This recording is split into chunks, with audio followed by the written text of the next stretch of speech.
We first hit the road and take you northwest of Calgary to the Carstairs area. And before you know it, we've arrived at Blue Mountain Biodynamic Farm. It's located on a picturesque 160-acre spot that's a mix of farm and prairie parkland in the foothills of the Rocky Mountains. My name's Chris Vester, and I'm a biodynamic farmer. And I'm Tamara Vester, a biodynamic farmer in Carstairs, Alberta.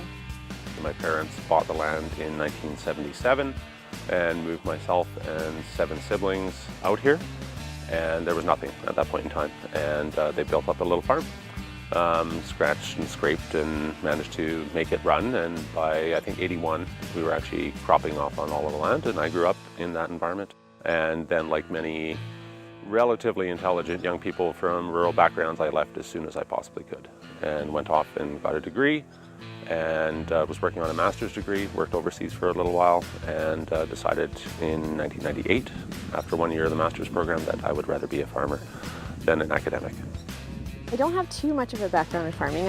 I did grow up in Calgary, and we had a huge garden, so I'm familiar with gardening, quite familiar. But I did meet Chris at Sunnyside Market where he worked, and that's how I got introduced to farming.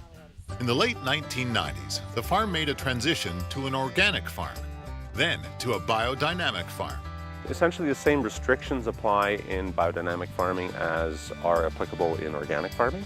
So you're not allowed to use chemical fertilizers, synthetic fertilizers, you're not allowed to use pesticides, herbicides. Anything that is prohibited in organic production is also prohibited in biodynamic production. But then there's a whole bunch of other elements that have to be in play. You cannot be running a monoculture farm in biodynamics. It has to be a diverse farm involving livestock, because the fertilizer that comes from those livestock through the compost pile is extremely important.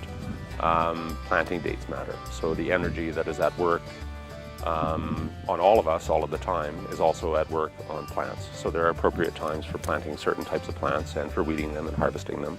And then there are some preparations that are made and applied to plants and to the compost pile. So those are all the extra elements that are not present in organic production systems.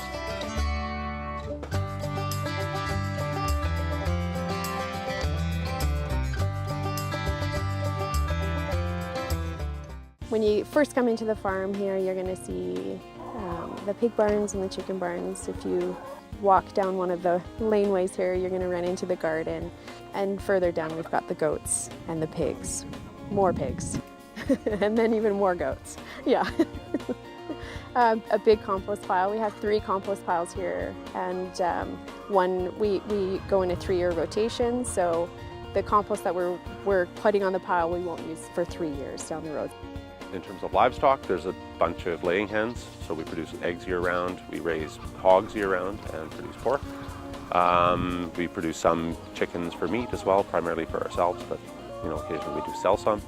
And then we have some dairy goats, a small dairy goat herd, which is just for home consumption for the most part. Typical day involves getting up and having coffee and going out and doing all of the chores. So that would involve feeding and watering all of the livestock, milking goats if we're milking goats at that time of year. And then we would move on to, depending on the weather, depending on what we have to do, we would be working in the garden, we might be working on the fields, like running the tractor down there. So I mean, it's obviously very seasonal. So there's heavy emphasis on field and soil preparation in the spring, getting things in. After that, it's all about weed control, and then we move on into harvesting in the fall. So it's a very seasonal occupation. And the winter is more or less just maintaining the livestock. We have to make feed. All the feed is prepared here on the farm. They're busy days, but there is, a little bit of time here and there for fun as well. So we do try to keep it fairly light and inject some levity into this life, which is pretty demanding at times, definitely. The 110 acres of original homestead land is cultivated. There's a lush garden space, with the rest of the land rotating through hay and grain production. Most of what they grow here is sold at the Sunnyside Natural Market in Calgary. Vegetables, so anything from lettuce mixes, we've got beans and peas, lots of different Asian greens. Chris really loves growing greens. So lots of mustards, lots of different Asian vegetables, lots of kale and chard, arugula, We do sell our pork products at Sunnyside Natural Market. We have different sausages, chorizo, Italian, bratwurst, breakfast. We do smoked bacon, we do hams, we've got the ribs and the pork chops.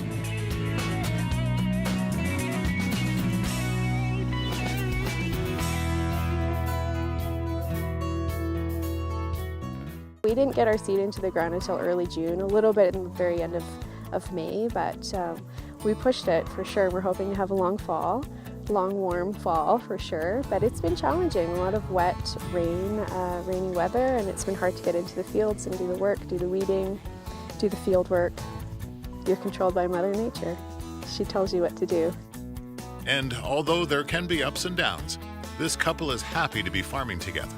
Mostly our work together is in the garden and certainly some of the field work as well. If need be, Tamara does work, on the chores as well. But we know that we each have strengths. Mine are in being able to build things, in being able to maintain livestock, and being able to grow things. My wife's are very much in terms of organizing, managing. She's also a great gardener. Don't get me wrong about that. But everything is kind of divided up, and we work well together. We have more fun when we're here together, actually, as opposed to me taking care of everything myself, because she influences me in a positive way. And maybe I influence her in a positive way as well. Chris is a big inspiration for me, and his passion for growing and being part of the food system is very inspiring. The work that I do at Sunnyside Market, I'm the produce manager there, so of the work I do there, I'm in contact with a lot of farmers and get to understand their challenges, and it's really rewarding to be part of that and to be being able to offer really great, beautiful food to the public. We really try and get the community involved, so we do have a lot of volunteers that come out and will work a day or spend a day here and learning with us and working with us. So it's really rewarding.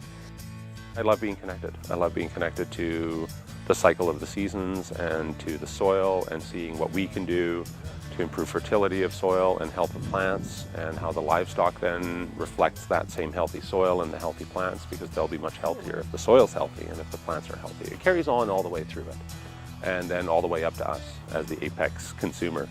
I'm tied into a huge community of people through this farm, and that's 15 years of building that community, of cultivating it, and that's also extremely important. It's been an adjustment, coming from the city to the farm, but I love it. I love the quiet nights. I just like, kind of getting in the groove of the day and spending the day in the garden, listening to music, and working with the animals is so rewarding, and it's been great. I couldn't imagine moving back to the city, to be honest. I never thought I'd be on the farm, but I'm sure happy I am. For Chris, taking over the family farm has been rewarding in many ways. It's a responsibility and it's an opportunity. So they had a dream to start something from nothing and managed to do so. And I think we can then, the exciting part is having the chance to build it into what you see in it, the vision that you have for it and the potential that is in it. And it's an interesting time to be doing that, because there is much more attention being paid to how things are being produced. And so there's an economic opportunity there as well. The goals are essentially to finally put serious capital into it so that we can become our own processor. Currently all of the livestock that's butchered leaves the farm, is slaughtered, is processed, and then is sold. And the produce that we're currently selling is not processed, it's all raw stuff, right? So we're not making sauerkraut, we're selling whole cabbages. And the next step is to put in a facility that will allow us to do all of that, so that we're maximizing the potential return of everything that we're doing. This farm has evolved over the years and will continue to do so. But one thing remains the same: the devotion to farming and carrying on the family tradition.